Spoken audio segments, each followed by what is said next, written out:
who just set the state all-time single-game passing record with 636 yards last week, believe it or not.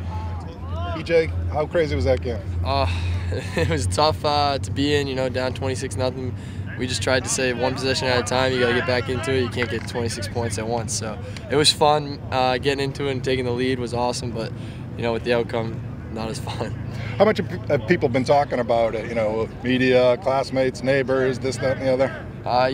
Everyone congratulates you on a good game, but all I remember is those plays that you missed that could have won the game. So. As you look back, a virtually flawless performance, what are you going to look back and say, where could I find those extra 8 points? You look back on that last drive, what could you have done different? Was there anything you could have done differently? Yeah, it's just like we had an injured wide receiver, so timing there, and I threw a bad ball, underthrew him, and it hit off his helmet, it hit off the defender's helmet and bounced up and got picked, and then the other one that I just made a bad read on 4th down. So it's those little mistakes that can be the difference between winning and losing. When you're playing a team like Central Catholic, perennial powerhouse, you got to make every single play to win. So it's sometimes the numbers are the numbers, and oftentimes, truthfully, they don't necessarily mean too much. But I've talked to 3 or 4 guys. I talked to a 75-year-old Central Catholic fan, and as big a fan as anybody in the area, Mike Morris, and he was at the game, and he said it's the greatest athletic performance I've seen in any sport by any local kid. What does something like that mean when you hear a compliment like that? Yeah, it's good to hear, but I'm sure he said it with a smile, knowing he won. So that's gonna bug you the rest of your life. That you had that, but it's just comes up short. How do you balance the two, the joy of such a pinball-like performance that people will be talking about forever versus Central got you again? Yeah, I don't think there's much of a balance right now. Maybe in 10 years there'll be more of a balance. I'll more look at it like it was a good thing than a bad thing. But right now, knocked us out of the playoffs. So.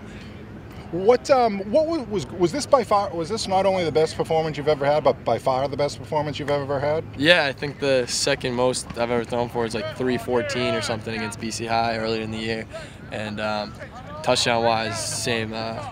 5 one game. That's it. But you know football, so you're evaluating yourself on. You can throw for 400 yards and truthfully not play that well. So I'm sure you're evaluating yourself on how you played, not what the numbers might be or not be. Just quality performance. Was that the best performance you've ever had? Yeah, probably. Coming into it, we had a game plan, and I felt we executed it pretty much perfectly, and they were able to. Ended up at the end, they were able to get off on their blocks and make some plays, but I felt for the most part we were able to execute what we were trying to do. How were you able to do it against Central Catholic with one of the state's premier teams, one of the state's premier defense? Oftentimes when you put up numbers like this, it's a cellar dweller who really just doesn't have the talent. Central obviously is never lacking in the talent department. Yeah, that was the big thing. We watched tons of film, and one of the biggest things was playing them before the year. We saw their blitzes and their coverages, and they disguised them very well, but that second time playing them, you notice all the little things, their tells, so it was much quicker with the second time playing them, and with that front seven that they have, you need to be as quick as possible, so I think that really helped too. What sort of advantage is it to have targets like Gemmel and Susie? Oh, unbelievable. A lot of times you'll see, if you watch film of other teams playing them, that they're not getting as open as these kids. These kids, Susie runs some of the best routes in the state. I'd go say that he's probably the best route runner in the state, and able to catch too. So, and Gemmel is just faster than the majority of players out there. E.J. Perry, Eagle-Tribune, Football Player of the Week.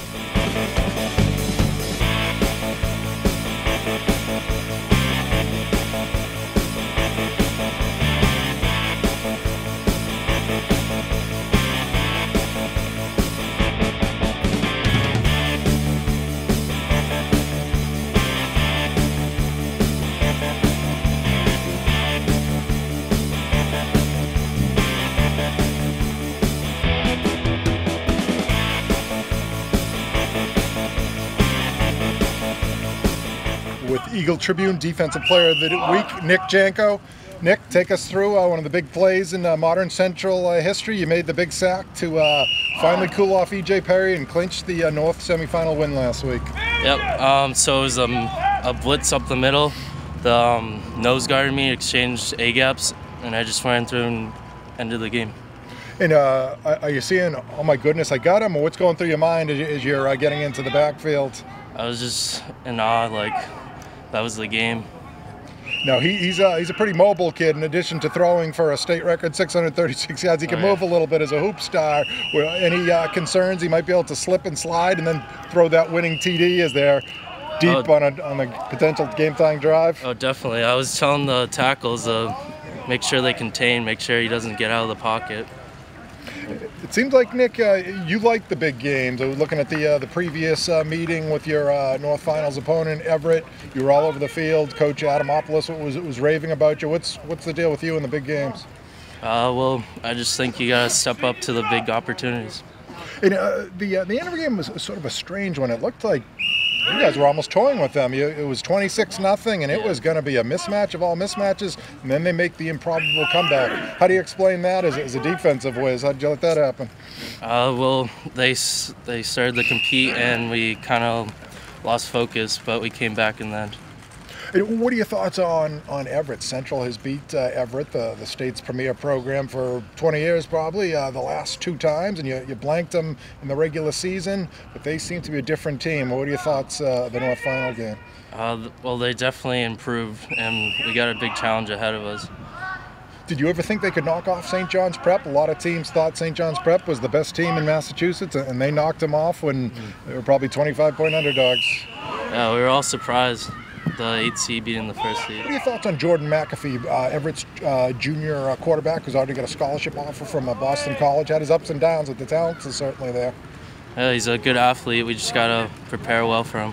What are the emotions around school as you guys making another terrific postseason run and hopefully win this one, and you'll be at Gillette if you can pull this one off? Well, the fan section has been huge this year. The Red Sea's been strong, and all the fans have been raving about this game.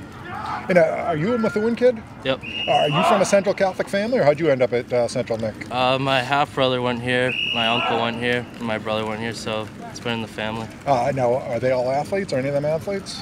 My 2 brothers are. And are they Janco as well? One's a Pussatary and the other's a Janco. Okay. And Coach Adamopoulos was saying you got to ask Nick about the academics. He's doing a fabulous job. How are the academics going for you? Good. I have about 4.3 GPA, and I just work real hard. And with those grades and with your production on the field, are you looking to continue the football career? I'm not sure yet. I really want to focus on my academics, so I have to make a decision soon. And you're a 3-sport athlete? Yep. Okay, give me one key to the game against Everett. For you to win, you have to do the following. We have to bring our game, work hard, and do our jobs. Like the Patriots, this guy's the ultimate Patriot, Nick Janco. He always does his job.